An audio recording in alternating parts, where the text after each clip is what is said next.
Now let's have a think about naughty emo rock bands that don't suck. Yeah, they're good. No. Yikes, let's get rid of that one. Oh.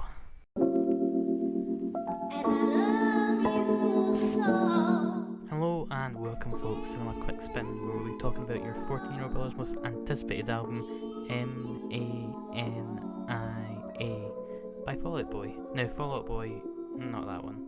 I've been around for quite a wee while now, but not quite the iteration that most will be used to. Actually, let's have a quick rundown of their album so far. Good. Pretty good. On par. Meh. Passable.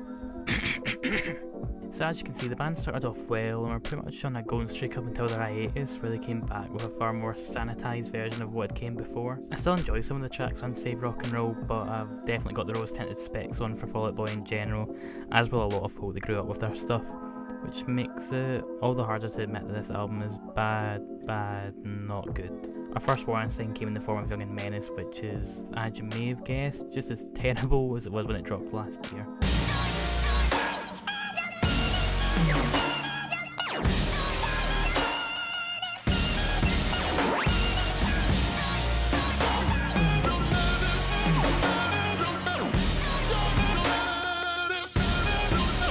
While a lot of people assume a band changing is a bad thing, it's totally natural, and I love it when an actor love give their sound a twist. However, Fall Out Boy's decision to dive right into these pop heavy waters comes off as a monetary fueled move and just a bit disingenuous. The production does nothing to help matters. After the album was delayed for 3 months, you would expect it to be at least up to scratch, but just nothing seems that genuine. Guitars and drums get drowned out to the point that they become more decorations as opposed to the meat and potatoes they should be. While they may return at various intervals, they never really leave an impact, and I get the feeling that if it weren't for the backlash and the subsequent production delays, it would have been even worse. Patrick Stump's impressive vocals are regularly warped to the point of artificialness, meaning one of the few consistently good factors of a Fall Out Boy project is ruined. When they're delivered naturally, which is a rare occurrence, they still evoke a great deal of admiration, but these moments are just too far and few between to save the album. While we're on the topic of performances and how lacklustre they are, then discredit goes to Burna Boy and the track Sunshine Riptide. I have no idea how to describe my grades for this one, other than it just reminds me of a worse version of The Mighty Fall, and even then, at least on that, Big Sean had some laughably cheesy lines to make that bearable. Lyrics are often the strong point for a Fall Out Boy project, and they're a double-edged sword on here. If I'm being honest, some of these lines were just hilariously bad, and I'm going to give the band the benefit of the doubt and just assume it was their intention, but they're not really a selling point. More of a listen once, chuckle, and then swiftly move on. The band have never been against cultural references, and they're here in abundance, one of which gets a thumbs up for me because Wes Anderson and his work just deserves more recognition in the music realm.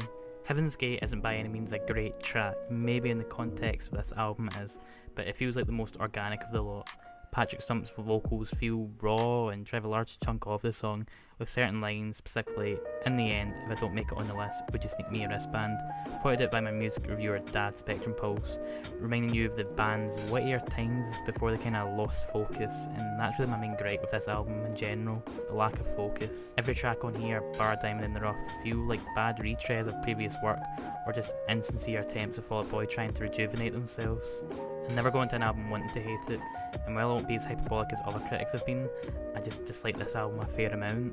Not for what it is, but because not even the band themselves know what it should be. I'm going to give Mania a 3 out of 10, and I just really hope the band go back to the drawing board after this one.